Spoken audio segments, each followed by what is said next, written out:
Inilah rekaman momen serangan mengenaskan yang dilakukan Angkatan Bersenjata Rusia terhadap militer Ukraina.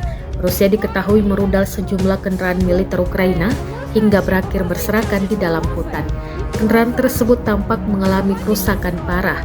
Rekamannya beredar di Telegram pada Kamis 9 Mei 2024. Dalam keterangan unggahan disebutkan, inilah penampakan peralatan Ukraina yang hancur. Sebelumnya diketahui kendaraan ini sempat keluar dan menyerang posisi militer Rusia hingga berakhir di rudal.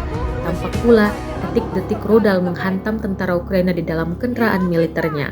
Rekamannya pun kini telah menuai berbagai komentar dari warganet.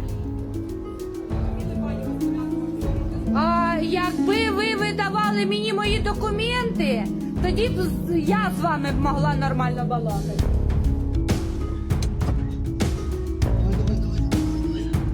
Закрывай. Блядь!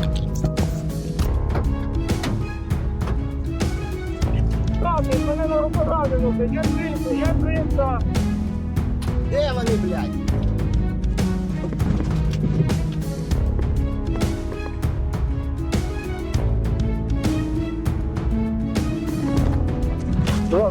Движение продовжує, можете їхати. Держися хорошо!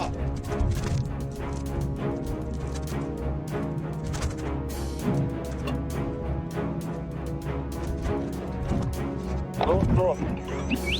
Машина ціла, їхати можете?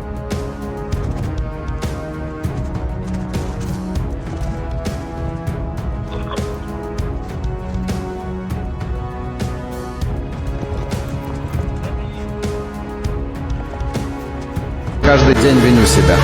Возможно, поздно.